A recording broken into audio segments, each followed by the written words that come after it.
Okay, now, yeah, so we've got this quilt insulation background here, and it's a little bit dense and a little bit strong. So if I'm using quilt like that, what I like to do is select it, right click, go into override graphics and view by element, and half tone that.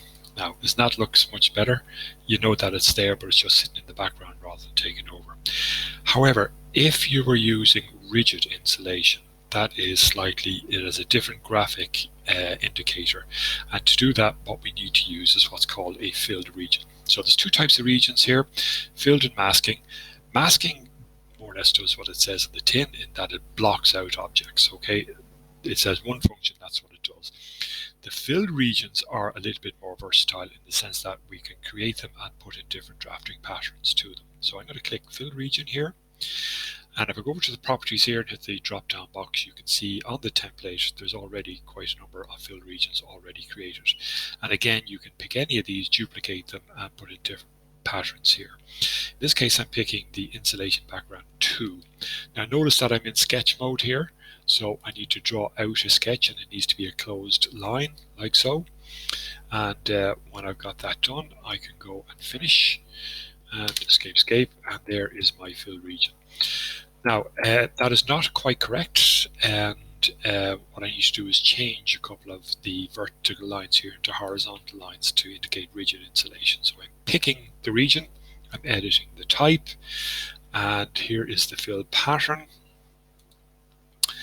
and it's vertical 1.5, and I want to put in horizontal 1.5, and I want those grey as well. Now, it would be nice to have our nice yellow background as well, so I'm putting in solid fill, changing the color to yellow like so. Now let's go OK, and there's my filled region. Now what I'm going to do, so I can take that, I've created it outside of where I want it, but I can move it over and into here, position it. And now you can see that, look, I'll stretch this out here, so it's quite editable in that way, but we can't see our lines. Now why is that? Well, this is why.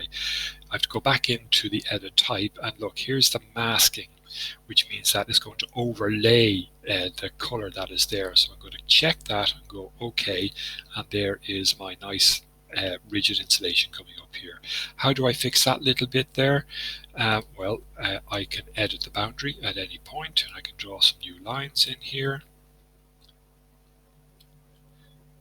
Okay, yeah, and a line, and then all I need to do is fillet these two, I think, yeah, like so, and then take that one out, delete that, and here is my masking region there.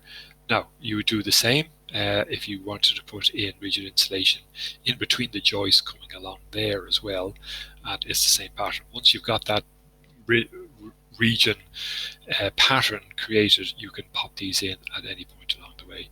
So that is a really good example of a filled region, and filled regions are something that we use a lot in detailing too.